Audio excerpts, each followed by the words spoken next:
Bueno, buenas tardes a todos. Gracias por conectarse a esta reunión académica. Gracias a Pablo por ser el facilitador de todos estos eventos académicos. En la tarde de hoy tengo el gusto y el privilegio de presentar al doctor Mario Andrés Martínez, quien es estudiante de posgrado en cuidado intensivo pediátrico de la Universidad de Rosario.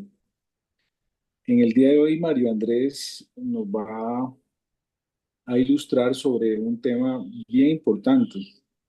en el ámbito del cuidado intensivo pediátrico contemporáneo, como es la farmacología, eh, en pacientes sometidos a terapias extracorpóreas. Realmente estos procedimientos cada día se instauran con más frecuencia, desde la hemodiálisis intermitente hasta el ECMO, y estas modalidades modifican significativamente la farmacocinética y la farmacodinámica de numerosos fármacos, de tal suerte que con muy buen criterio se consideró pertinente incluirlo en estas conferencias. El doctor Martínez ha preparado intensamente este tema y espero que sea del agrado de todos los participantes. Muchas gracias. Bienvenido, Mario. Muchas gracias, profe, por su presentación. Bueno, adentrándonos al tema directamente, quiero nombrar que como objetivos de esta charla tendremos principalmente revisar cuáles son esos principios generales acerca de cómo las terapias extracorpóreas modifican la farmacocinética y de manera secundaria esa farmacodinamia de los medicamentos críticos. Con esto comprender que los elementos de la práctica clínica pueden ser siempre pues, sujetos de revisión y a esta hora, y en este caso, la idea sería tener en cuenta que a la hora de dosificar los fármacos de manera más segura y eficaz, nos tenemos que empapar como tal vez de más circunstancias que rodean al paciente crítico, como lo son estas terapias que cada vez pues, son más frecuentes. Cuando hablamos de fármacos críticos, en esta charla voy a circunscribirme en estas tres variantes. Una serían los sedantes y analgésicos. Vamos a ver también algo de inotrópicos y vasopresores y hablar un poco de antifúngicos y antibióticos sobre todo. Algunos medicamentos adicionales los trataré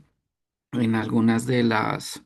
terapias extracorpóreas ya de manera más específica, pero lo que no pretendemos hacer es como llevar un temario en cuanto a dosificaciones específicas para cada uno de los medicamentos y para cada uno de los pacientes, ya que como observaremos en el transcurso de la charla, hay unas dificultades para dar unas pautas de prescripción generalizada para todos estos elementos. Entonces, la idea es presentarles esta agenda en la que pues planteo para la reunión iniciar con unos comentarios generales sobre el tema a modo de introducción. Posteriormente iremos desglosando cómo es ese comportamiento farmacológico, especialmente desde el punto de vista de la farmacocinética, en el que tienen impacto las terapias de soporte renal continuo, la ECMO, el recambio plasmático terapéutico y de las terapias absortivas, la hemoperfusión. Más tarde ya buscaremos dar respuesta a unas estrategias generales a tener en cuenta a la hora de formular lo que son estos fármacos críticos y ya finalmente presentar unas conclusiones. Entonces, a modo de introducción, eh, volver a tener en cuenta, pues que sabemos que el paciente en estado crítico convergen siempre múltiples alteraciones que van incrementando acorde a esa profundización de su estado de severidad. Específicamente en el escenario de la falla orgánica múltiple, sabemos por cifras que hasta más o menos un 60% de los pacientes que ya están en ese escenario requieren de una o más de estas terapias extracorpóreas como parte de ese manejo para reemplazar esas funciones que pues en ese momento están comprometidas. La lesión renal como tal es tal vez una de las complicaciones más frecuentes o las que más estamos familiarizados, y pues hoy en día es como una de las causas principales por eso de llevar a soporte por esta razón. Tenemos también que cada vez es más común la apertura de más centros capacitados para el manejo de pacientes en ECMO, tanto para la asistencia pulmonar como la cardíaca o para ambas. Tenemos también que pues, las terapias de recambio plasmático terapéutico cada vez sabemos que tienen indicaciones como más sustentadas en la evidencia que nos llevan a utilizarlas de manera de primera línea en un curso como se podría decir más temprano y también tener en cuenta que pues, las terapias de hemoperfusión aún tienen vigencia. Su uso ha sido histórico para el manejo en el escenario de los pacientes con intoxicaciones graves específicas y siguen siendo como parte de ese arsenal en el que contamos en las unidades de cuidado intensivo. Sin embargo, también se debe reconocer que esas terapias,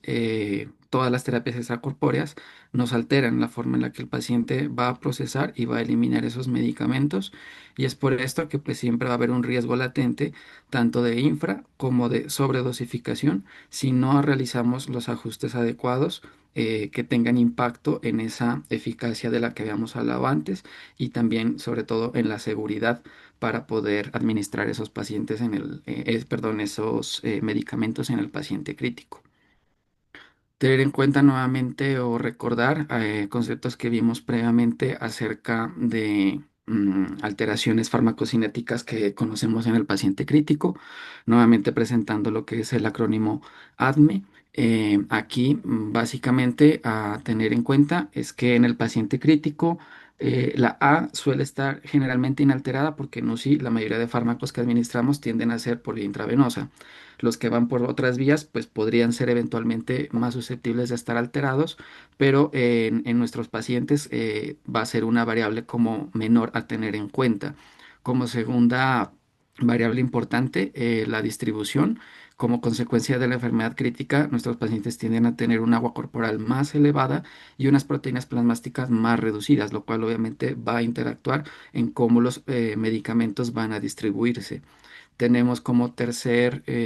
parte de ese esquema ADME el metabolismo. Vimos ya en charlas pasadas, en la última en específico, que dependemos para muchos fármacos de fases 1, fase 2 de metabolismo hepático y dependiendo de qué tan comprometido está el paciente con ese síndrome de falla orgánica múltiple, nuestra condición hepatorrenal va también a ser variable. Y en cuanto a la excreción, ya pues específicamente lo que hablábamos del paciente en lesión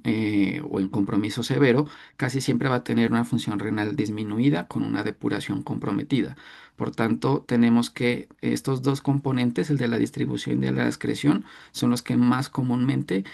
tienden a estar afectados y son componentes a tener en cuenta que incluso sin llevar un paciente a una terapia extracorpórea, ya nos están alterando de una forma importante esa farmacocinética general para todos los medicamentos que vamos a administrar. Es importante pues también aclarar o enfatizar más bien en el concepto de aclaramiento. Ese aclaramiento representa el volumen de sangre que es depurado de un fármaco por una unidad de tiempo, a diferencia del fármaco eliminado, que es como se tiende a confundir usualmente el concepto. En circunstancias normales, ese aclaramiento total va a ser la suma del aclaramiento renal y el no renal. El no renal corresponde principalmente al metabolismo hepático, sin embargo, pues tener en cuenta que también tenemos aclaramientos por otras rutas, como en la piel o la saliva, pero pues que van a ser menos significativos en el grueso de lo que es el concepto. En pacientes que están con terapias extracorpóreas se añadiría una vía de eliminación artificial adicional, la cual es propia pues de adicionar las máquinas y esta se denomina un aclaramiento extracorpóreo. La relevancia de tener en cuenta este concepto es que el aclaramiento extracorpóreo ya lo vamos a tener sobre todo en cuenta cuando este representa más de un 25% de ese aclaramiento corporal total. Por debajo de este umbral es generalmente pues las dosificaciones de los medicamentos no van a requerir una modificación a partir de la dosis base que vamos a estar manejando. Sin embargo, pues también es necesario tener en cuenta circunstancias ya especiales a lo que es el paciente crítico pediátrico, que generan todavía más complejidad a la que pues ya he venido hablando en toda esta parte de la introducción. Y es que los niños tienen un menor flujo sanguíneo que los adultos, pero también un menor volumen de distribución debido a ese tamaño corporal reducido. En muchos casos se utilizan membranas de tamaño adulto en las terapias de soporte renal pediátrico, lo cual pues expone obviamente ese mismo volumen reducido o bajito que tenemos en el niño a una superficie de filtración que es grande y eso aumenta el potencial de remoción de sustancias, no solamente pues los solutos que queramos eliminar, sino también de los medicamentos. Y es incluso pues que ese mecanismo puede favorecer que removamos de manera como significativa sustancias que normalmente no se eliminarían. También tener en cuenta que el volumen de distribución por peso corporal de los fármacos hidrosolubles es mayor que en adultos. Eso se debe a esos cambios propios en la proporción del volumen de líquido extracelular que conocemos de los niños, que tienden a tener más líquido que en relación o en proporción pues, a la masa sólida o a la masa magra del resto de tejidos y en la cantidad de proteínas plasmáticas que pues también tienen en el transcurso o a lo largo de la vida, desde que son más pequeños hasta que son más grandes. En este último componente, tener en cuenta que los datos disponibles de adultos no son adecuados para utilizarlos o extrapolarlos a nuestras poblaciones pediátricas. Muchas veces, ante la falta de esa información, ante la falta de evidencia que soporte nuestras conductas, nos toca recurrir a dosificaciones que pues realmente no corresponden. Se toman datos como por ejemplo de dosis para pacientes anúricos o se extrapolan de dosis de tipos de terapias distintas como una hemodiálisis intermitente a una continua o incluso pues en muchos casos ni siquiera se hace ningún tipo de ajuste siendo pues cualquiera de esas conductas claramente inadecuada.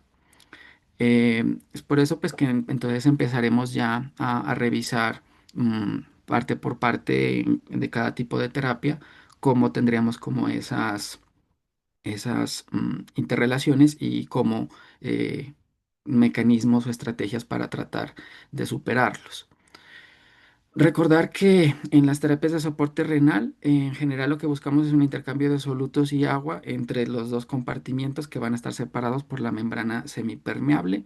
Estos van a estar basados fundamentalmente en los principios físicos de la convección y la difusión. La difusión ayuda sobre todo a la remoción de las moléculas que son más pequeñas, mientras que la convección ya va a estar ayudando a remover las moléculas que son más grandes. Haré referencia sobre todo a lo que son las terapias de soporte renal continuo, más que a las intermitentes, porque las intermitentes, además de que nos dejan algo de explicación en cuanto a en qué momento intervenir con los medicamentos, mm, tenemos que pues además ¿cómo decirlo? Eh, pues las recomendaciones generales van es a que tratemos de evitar administrar el medicamento justo cuando estamos administrando la terapia, ¿sí? Mientras que la continua, obviamente por la temporalidad extensa que tiene, pues va a requerir como algunas medidas o precauciones adicionales. También tener en cuenta que pues sobre esas terapias intermitentes, usualmente el barrido de sustancias pues va a ser mucho más significativo al momento, pero luego logran el equilibrio cuando los espacios extravasculares o los compartimientos como tal que están a nivel extravascular van a nuevamente desplazar las sustancias que se removieron al intravascular y nuevamente lo que eliminamos logró niveles más altos o topes, se podría decir. Mientras que en las terapias prolongadas, justamente como el descenso es lento, el barrido es lento, pero es un barrido que es equilibrado y la sustancia va a estar depletada en todas partes, tanto en el intravascular como en el extracelular. Mm, Estos mecanismos, pues como tal, se van a tener en cuenta no solamente, o sea, digamos, funcionan igual para la remoción de las sustancias objetivo nuestras a tratar en la urgencia dialítica, pero son las mismas que van a estar obviamente involucradas a la hora de remover sustancias que para nosotros sean necesarias mantener o sean protectoras para el paciente. Em, Tener en cuenta que en estas terapias vamos a tener pues unas modificaciones relevantes de esa farmacocinética y es pues tener en cuenta que estas son las que nos van a indicar cuáles van a tener mayor impacto para determinados medicamentos en cuanto a esa susceptibilidad para ser extraídos. En cuanto al peso molecular, a diferencia de la diálisis convencional, las membranas de alto flujo utilizadas pues en las terapias de soporte renal continuo generalmente tienen poros grandes que permiten el paso de moléculas hasta los 20.000, 30.000 Daltons y la mayoría de los fármacos pues tienen pesos moleculares que son inferiores, por lo que las membranas no suelen ser en este caso uno de los mecanismos que fundamentalmente interfieran como para la remoción de las sustancias porque casi todos los fármacos cumplen como con esa característica e incluso pues digamos que los fármacos más grandes podrían ser susceptibles de ser removidos con las terapias convectivas, que tienen pues esa característica de ayudar a movilizar sustancias de más grande tamaño. Sin embargo, otros factores como la unión a proteínas sí va a ser más relevante. Y es que pues, sabemos que en general los fármacos que tenemos disponibles o que están como tal activos son las moléculas que están libres, es decir, no unidas a proteínas. Ya habíamos hablado antes que pues en general el paciente crítico se pueden depletar las proteínas, pero si a esto le sumamos el componente de que estamos poniendo una terapia sustitutiva renal o una terapia de soporte renal, podemos remover ese fármaco que queda libre y dejar únicamente el remanente que pues que quede unido a las proteínas, pero que no va a tener como propiedades farmacológicas. Entonces, ese concepto como tal de unión a proteínas es muy importante a tener en cuenta a la hora de considerar qué sustancias van a ser posiblemente necesario ajustar en dosis, porque pues vamos a esperar que sean removidas más activamente. En cuanto al volumen de distribución, pues lo que hablábamos antes, esos estados de hipervolemia que tienen nuestros pacientes, el edema y el tercer espacio, pues son comunes en el escenario de la falla orgánica múltiple y esa acumulación de fluidos puede aumentar significativamente ese volumen de distribución, sobre todo de los fármacos que son hidrosolubles. Los pacientes, no, más bien, los volúmenes de distribución bajos se consideran por debajo de 0,6 litros por kilo, pero algunos autores los consideran incluso hasta 1 litro por kilo. Cuando tenemos volúmenes bajos, lo que nos indica es que el fármaco permanece principalmente en el compartimiento intravascular, es decir, en el mismo torrente sanguíneo. Y estas son las moléculas que van a ser fundamentalmente más afectadas por este mecanismo de terapia de soporte pues que se pueda remover. Mientras que un volumen de distribución alto pues significa que el medicamento se pudo distribuir ampliamente en los tejidos del cuerpo y como la terapia solamente nos va a manejar lo que está a nivel intravascular, pues no va a remover la totalidad de medicamento que haya sido como tal administrado. Estas alteraciones, más que como aditivas, es decir, tener un componente alterado de la distribución, más de las proteínas y demás, deben tenerse en cuenta más como una sinergia que incluso en algunos casos puede ser impredecible y por eso es la razón de la dificultad que puede generar en el manejo farmacológico pues, de estos pacientes. Y la hidrofilidad pues hace referencia a más o menos va de la mano con el concepto del volumen de distribución y es esa capacidad que va a tener el fármaco para permanecer en ese espacio intravascular y no poder difundir a través de las membranas celulares como si lo hacen los medicamentos que son lipofílicos. Con respecto a las interacciones membrana-fármaco, tener en cuenta, hay varios en realidad, hay varios componentes, pero aquí traje a colación estos cuatro. El primero es el coeficiente de cribado o el coeficiente de seeding, también se le encuentra muchas veces, que pues tiene también su análogo en el coeficiente de saturación. Básicamente, uno habla del coeficiente de cribado cuando está hablando de las terapias en las que están basadas en el mecanismo de hemofiltración,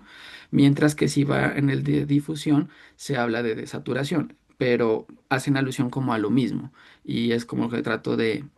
interpretar en esta imagen. Entonces tenemos una membrana semipermeable en la cual pues tenemos unas moléculas, las que son suficientemente pequeñas pues van a ser un paso libre por esa membrana, mientras que hay unas moléculas que no van a pasar, para las cuales la membrana va a ser completamente impermeable. Entonces tenemos que pues dependiendo de la molécula, vamos a calificar esa capacidad del paso de sustancias con un coeficiente de cero en el caso de que no pase, o en el caso de que sí pase y que pase completamente en un coeficiente de uno. Dependiendo de esa proporción en que las moléculas pasen más o menos, pues pueden alcanzar unos porcentajes distintos. Si es del 40%, pues será un S de 0,4, si es del 60% será de 0,6, etcétera. Y a lo mismo hace alusión lo que les hablaba del mecanismo de saturación, pero en las terapias de difusión. Mm, También de la mano van los mecanismos de absorción. En la absorción tenemos que es la capacidad que tiene, más que capacidad, es como esa propiedad que pueda tener la membrana de adherir otras moléculas, como lo que sería, por ejemplo, la albúmina. Y a través de esa albúmina,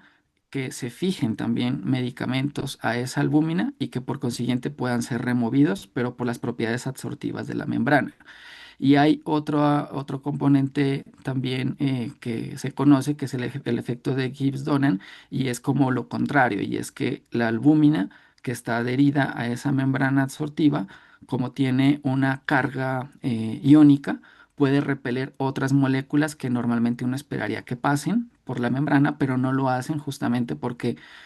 al estar adherida a la albúmina no se lo permite. Muchos de estos efectos son, entre comillas, controvertidos. Más que controvertidos, es que no se conoce a ciencia cierta cuál pueda ser el impacto real que pueda estar generando en estas terapias. Pero pues los traigo a colación porque parecieron como interesantes. Con respecto a la composición de los hemofiltros, pues tenemos una amplia variabilidad según lo que tengamos de fabricantes y según el sistema de terapia que se pretenda hacer. Van a tener también diferentes áreas de superficie, pero pues en general lo que uno esperaría es que son filtros pues de fibras huecas que tienen unos poros de determinados tamaños que permiten que algunas sustancias pasen y otras no. En cuanto a los componentes, existe pues una gran variedad de componentes. Los más comunes son la polisulfona, el poliacrilonitrilo. Concretamente, acerca de esa polisulfona, son membranas que tienen una alta permeabilidad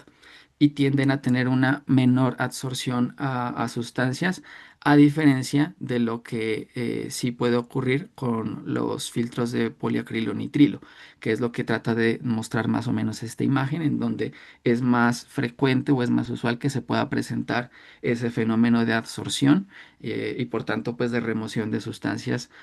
por esa vía.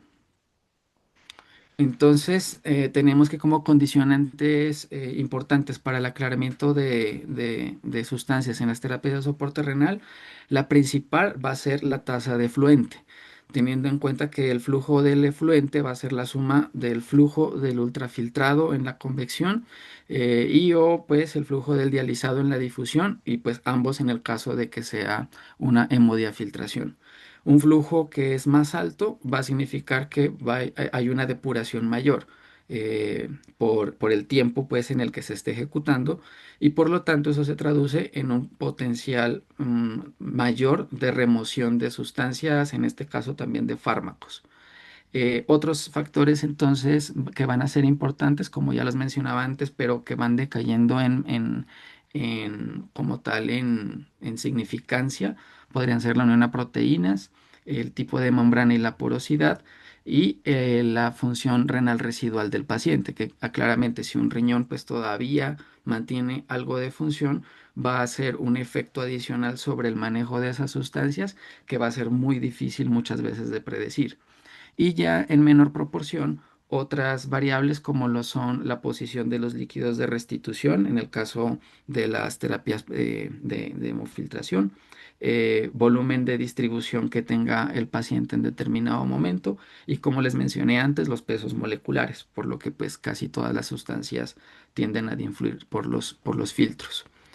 Esta tabla, básicamente lo que pretendía con esto es mostrar algo pues muy significativo, y es que en cuanto a los antibióticos, son el grupo de fármacos que más se ve afectado por estas terapias de soporte renal. Esto pues debido a que muchos de los antibióticos tienen un perfil en el que pues, son hidrofílicos y tienen un bajo volumen de distribución, y además pues se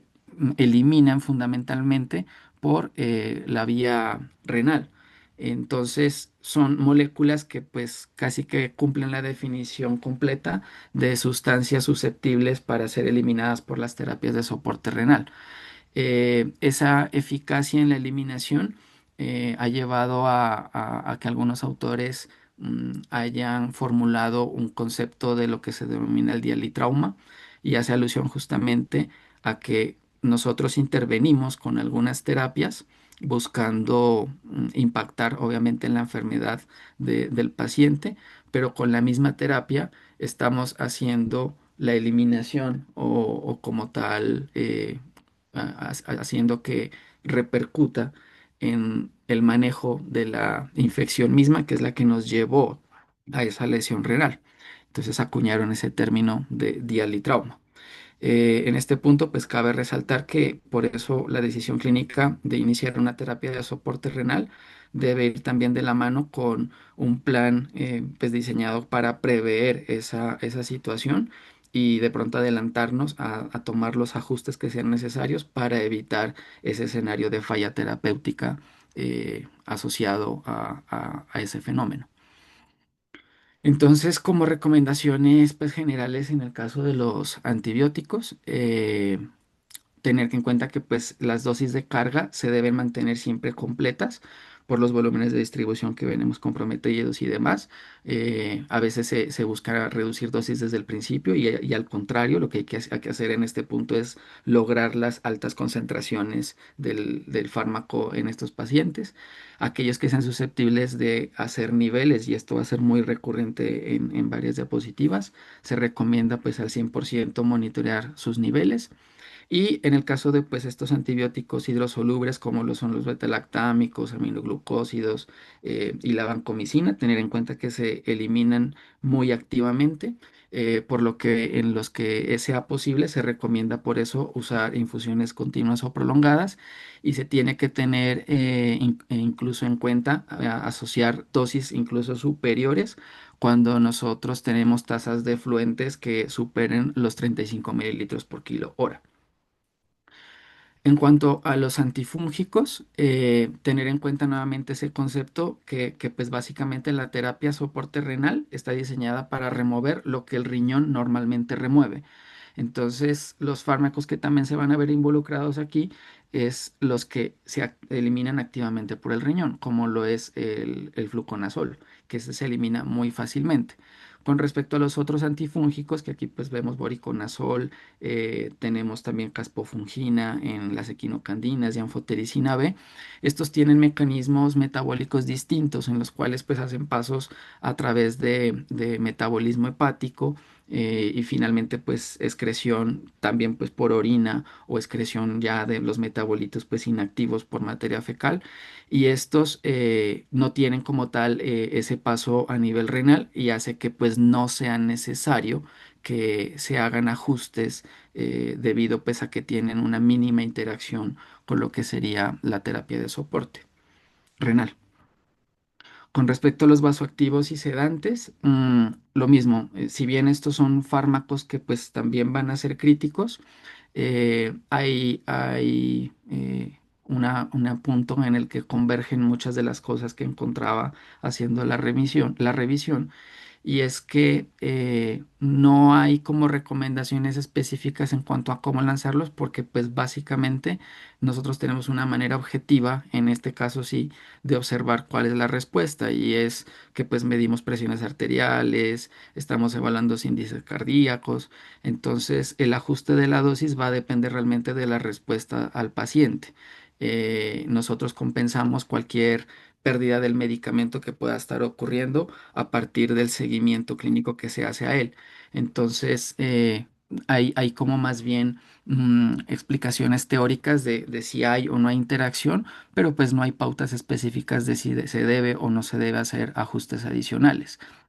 Sin embargo, sí hay unas recomendaciones grandes en cuanto a lo que es milrinona y lo que es propofol, debido a que estas dos sustancias tienen muy alto riesgo de acumulación. Y a partir de su acumulación, pues obviamente generar toxicidad, a partir de que pues son sustancias que necesitan sí el mecanismo renal, pero que la terapia de soporte renal no las puede depurar. Entonces, al no ser depurables, nos pueden generar sí problemas. Y en cuanto a anticonvulsivantes, tener en cuenta que pues el levetiracetam se depura a través de las terapias de soporte renal, por lo que se debe pues tener en cuenta de pronto ajustes en los horarios a dosificar. El fenobarbital es también parcialmente removido, también se recomienda ajustar los intervalos de administración, y la fenitoína, como tiene una unión a proteínas alta, no es pues como tal susceptible de ser eliminada por estos sistemas, tiene una eliminación mínima, entonces no hay como una recomendación importante para ajustarla. En cuanto a los efectos en la oxigenación por membrana extracorpórea, pues primero algo de generalidades de ECMO. No pretendo hacer pues la discusión completa acerca de cómo funciona la terapia, pero volver a tener en cuenta que tenemos ECMO veno-venoso, ECMO veno-arterial. Uno está diseñado para hacer soporte de la falla respiratoria con una función cardíaca conservada, mientras que el otro nos hace un soporte tanto de la disfunción cardíaca como la respiratoria, si ambas están presentes, o solamente la cardíaca. Eh, Tener en cuenta que el ECMO entonces lo que hace es sustituir la función de esos órganos a partir de varios dispositivos dentro de la terapia que van a emular la función de cada uno de esos componentes. Mm, en general, pues estos pacientes, obviamente son pacientes que están demasiado críticos. Hay reportes que dice que pues obviamente tenemos más de 10 medicamentos que se vienen recibiendo de manera concomitante en estos pacientes, eh, tanto para el mantenimiento de la terapia misma como para el manejo de la causa base que llevó a esa enfermedad crítica. Y esto pues obviamente incrementa más ese escenario de complejidad, no solo por las interacciones propias que puedan tener los medicamentos entre ellos, sino también por la terapia misma, como pues ya veremos en la siguiente diapositiva. Entonces, en cuanto al efecto del ECMO, tenemos como tal unos eventos modificadores inmediatos al hacer la conexión del dispositivo al paciente, y es que claramente el volumen de distribución se va a alterar. Los volúmenes de cebado del circuito incrementan como tal la volemia pues relativa o el volumen sanguíneo ya circulante tanto del paciente como del sistema. eh, en general, como mínimo, pues va a aumentar de unos 200 a unos 400 mililitros en un lactante, y eso para ese mismo lactante puede representar el duplicar su volumen sanguíneo. Tenemos como segundo componente importante el secuestro en el circuito. Esto es un fenómeno que se conoce, y es que los componentes del circuito, sobre todo las tubuladuras que son su base es en PVC, son altamente lipofílicas y hacen unión a sustancias pues, que tienen esa naturaleza. Y a partir de ese secuestro, pues tenemos depresión o disminución de las cantidades efectivas de fármaco que pueda interactuar por esa vía. Los oxigenadores también tienen, se sabe pues que tienen una interacción, pero digamos que hoy en día los más modernos ya están construidos de sustancias que no tienen como tanto ese perfil. Previamente, cuando se utilizaban los oxigenadores a bases de silicona, sí tenían una tendencia mayor a comportarse también con un secuestro, como lo hace el circuito hoy en día, pero el oxigenador ya hoy en día, digamos, es como un factor menor. Y otro de los eventos modificadores, pues obviamente son las pérdidas sanguíneas frecuentes que suelen tener estos pacientes y las necesidades frecuentes también de transfusión, que constantemente nos van a estar no solamente aumentando el volumen de distribución, sino cambiándolo permanentemente, haciendo pues complejo mantener niveles adecuados de medicamentos y sobre todo ahí vuelve y juega antibióticos, antifúngicos. Entonces, como determinantes importantes que van a estar involucrados para estos eventos modificadores, tenemos la liposolubilidad, que está denominada bajo un parámetro que se llama el logaritmo de P, que entre más alto significa que es más lipofílico y por lo tanto hay más absorción. Aquí sería absorción realmente más que absorción, porque no es un fenómeno como el de las membranas en el que la molécula se adhiere por eso, sino que se absorbe por el PVC. Eh,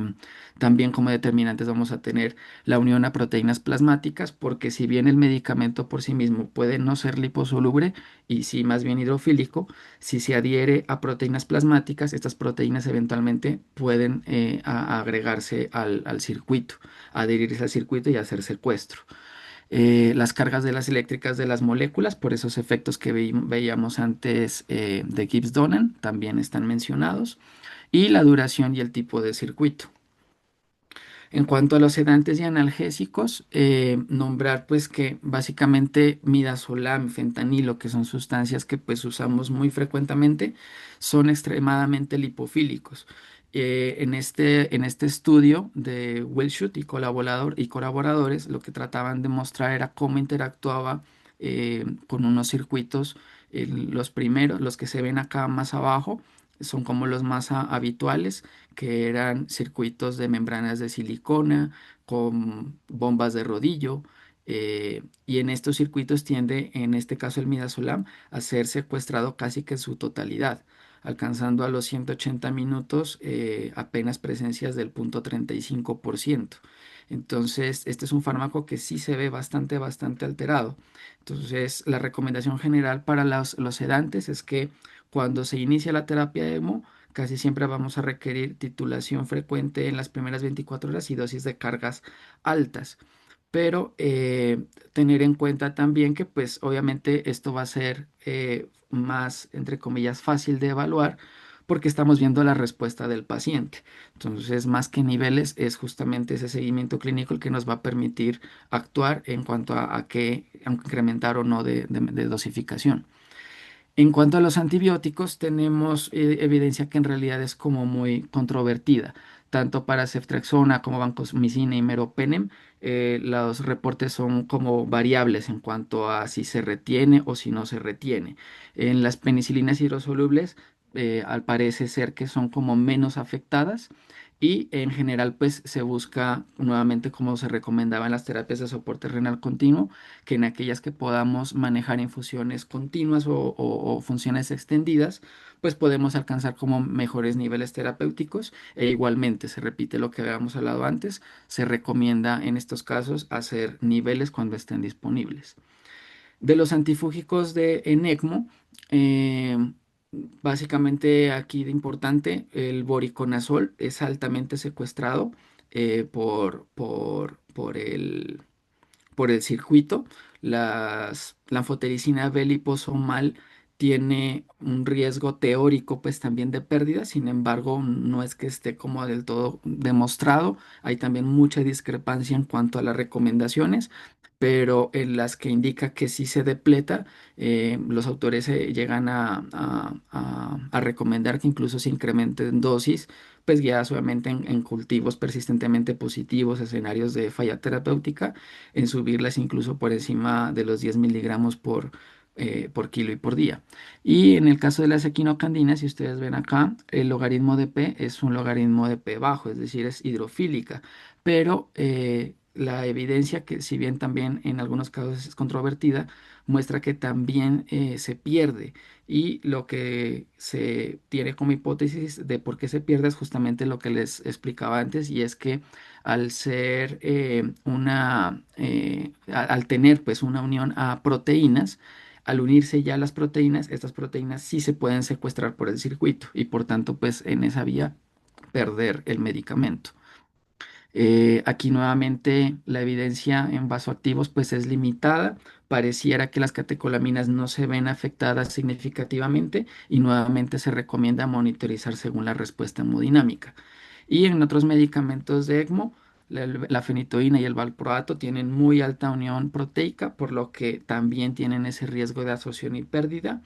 Y el tacrolimus y la ciclosporina también se pierde, pero en este caso por unión a membranas, por lo que en estas sustancias que también uno tiene disponible niveles, se recomienda hacer el seguimiento o el monitoreo plasmático de ellas. Un problema que se sobreviene como a todo esto es la lesión renal aguda que desarrollan los pacientes de ECMO, y es que tenemos que los pacientes con ECMO veno-venoso tienden a tener en un 46% lesión renal y en el veno arterial hasta el 61%, siendo una incidencia combinada de lesión renal aguda grave que requiere estas terapias de soporte renal hasta del 45%, la cual incluso ya se llega a presentar desde el mismo momento de la canulación, y este es un riesgo que incluso nos triplica el riesgo de muerte. Esa lesión renal aguda en el ECMO es en realidad pues multifactorial, va a obedecer a características del paciente, va a obedecer a características del ECMO. Y en esto de las características del ECMO quería hacer especial hincapié en lo que es en el veno arterial el flujo no pulsátil. Al generar el flujo no pulsátil por la bomba, todos esos mecanismos autorreguladores de la pulsatilidad que tenemos tanto a nivel renal como también a nivel hepático pueden hacer que se modifique también ese aclaramiento endógeno de sustancias y por consiguiente hacer que esas dosificaciones de fármacos se vean también comprometidas por esta vía. Todo esto básicamente para tener en cuenta que pues el paciente con ECMO ya no solamente va a tener el problema que lo llevó al ECMO y el riesgo de atrapamiento de fármacos por el secuestro propio que nos lleva a el circuito, sino en las interacciones que va a tener ahora también por las terapias de soporte renal que hablamos antes, y se van a combinar las dos al tiempo. En cuanto a otras terapias, básicamente pues nos queda lo que es el efecto del recambio plasmático terapéutico. En esta terapia pues lo que buscamos es eliminar el plasma del paciente y reemplazarlo con una solución de albúmina o plasma fresco congelado. Y el mecanismo es el de eliminación de sustancias. También pues por este caso actúa tanto para lo que uno quiere eliminar como también como para los fármacos que tienen el perfil propio de esas sustancias que uno busca eliminar. Y es que cuando uno remueve las proteínas plasmáticas, pues también elimina esos fármacos que se unen también a proteínas plasmáticas. Entonces, los más comprometidos van a ser los que tengan alta tasa de unión a proteínas y bajo volumen de distribución. Eh, las interacciones conocidas están con la fenitoína, el valproato, la ceftriaxona, la vancomicina. Claramente, pues todos conocemos que se va a también afectar a inmunoglobulinas e inmunosupresores. Por eso, pues la recomendación grande de no realizar la RPT si ya se había administrado estas sustancias, o alargar la administración de estas sustancias hasta cuando uno finalice la RPT. De ahí vienen las recomendaciones, y es que debemos buscar redosificar en los fármacos que se puedan ver involucrados por estas vías después de cada sesión, o considerar más bien la administración posterior a los procedimientos. Los factores que van a ser determinantes, pues igualmente van a ser factores del fármaco o factores de la terapia. Del fármaco, el tiempo de la administración del mismo, el momento en el que se administra al momento del inicio del RPT, su perfil de unión a proteínas y su volumen de distribución, y del RPT, la duración de la terapia, qué tantas veces uno hace la terapia y qué tanto volumen uno sustrajo del paciente, van a ser pues determinantes para presentar o no esas interacciones. Y en cuanto a los efectos de la hemoperfusión, Recordar que la hemoperfusión pues, es una técnica de purificación sanguínea en la cual hacemos pasar sangre a través de un cartucho que tiene una sustancia sorbente que puede ser carbón activado, puede ser una resina polimérica. Eso lo que hace es remover sustancias que puedan estar en la sangre que tengan ese perfil de absorción directa a esa superficie del sorbente. Históricamente esto pues se ha utilizado en el escenario de las intoxicaciones y pues es muy eficaz para eliminar sustancias que tengan perfil lipofílico y que también se unan a proteínas y que tengan un alto volumen de distribución. Eh, Perdón. Y en cuanto a estos medicamentos pues, que puedan interactuar, conocemos que las catecolaminas tienen pues una asociación o más bien una tasa de extracción leve por esta terapia. Sí, de forma más importante el inesolid, amiodarona, propofol, la dexmedetomidina y los antifúngicos, porque cumplen con ese perfil del que veníamos hablando en las terapias previas. Tenemos, por lo tanto, pues que el riesgo de pérdidas de antibióticos es significativo. Si hay estudios in vivo e in vitro que muestran que los betalactámicos, la vancomicina y los antifúngicos, sobre todo los azoles, se pueden eliminar por estos dispositivos. Por tanto, la recomendación es similar a la que vimos anteriormente y es evitar la administración intravenosa simultánea con ese inicio del cartucho y repetir las dosis si el cartucho se cambia prematuramente. Ya en resumen, entonces los mecanismos que van a estar principalmente involucrados en cada una de las terapias para el ECMO va a ser la absorción y la expansión del volumen, es decir, la modificación del volumen de distribución. Para las terapias de soporte renal continuo, el más grande va a ser la tasa del efluente y los tipos de membrana. Para las terapias de recambio plasmático terapéutico, tener en cuenta que hay una eliminación activa de las moléculas que se adhieran a proteínas. Y para la absorción, pues que además de inespecífico y un poco en parte impredecible, vamos a tener una eliminación activa de moléculas de tamaño mediano y de un perfil lipofílico. Como estrategias generales, entonces se indicaría que siempre tengamos en cuenta administrar dosis de cargas aumentadas cuando usemos cualquiera de estas terapias, ajustar según la modalidad y dosis de terapia extracorpórea y realizar siempre monitoreos terapéuticos de los medicamentos que puedan ser susceptibles de hacerlo, como antibióticos o como anticonvulsivantes. Y ya más a modo específico, que en terapia ECMO, administrar estos fármacos que tengan perfil lipofílico lo más cercano posible al sitio de reinfusión.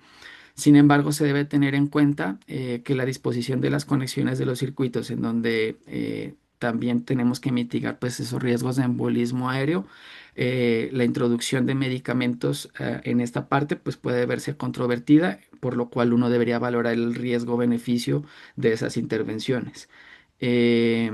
para esos fármacos que son propensos al secuestro, es decir, pues los lipofílicos, se necesitaría dosis de mantenimiento más elevadas, pero con una vigilancia cuidadosa por el riesgo que tenemos de liberación tardía, ya que ese mecanismo de absorción es saturable. Entonces funciona en las primeras horas, sobre todo en las primeras 24 horas, pero más tardíamente el circuito, digámoslo así, se satura completamente de la adherencia de ese fármaco y ya podemos retornar a dosis habituales. Para las terapias de soporte renal continua, las dosis de carga completa no deberían modificarse e incluso deberían incrementarse y siempre se debería buscar hacer ajustes dinámicos en ese mantenimiento. Para las terapias de tipo adsortivas o en las que hacen intercambios, considerar siempre la redosificación en caso de que ya la hayamos montado o buscar, como hablábamos antes, administrar los medicamentos idealmente después de ellas. Ya para finalizar, a modo de conclusión, las terapias extracorpóreas alteran significativamente la farmacocinética, que pues nos conlleva a alteraciones en la farmacodinamia. Tenemos impactos variables según el tipo de terapia y según el tipo de fármaco que vayamos a estar utilizando. Tenemos una carencia grande de recomendaciones en el campo de la pediatría, por lo cual para nosotros el monitoreo debe ser estrecho y debemos hacer ajustes individuales para cada uno de nuestros pacientes y son necesarios adoptar medidas generales de protocolos institucionales y trabajar como en sinergia con equipos que nos puedan ayudar a hacer mejor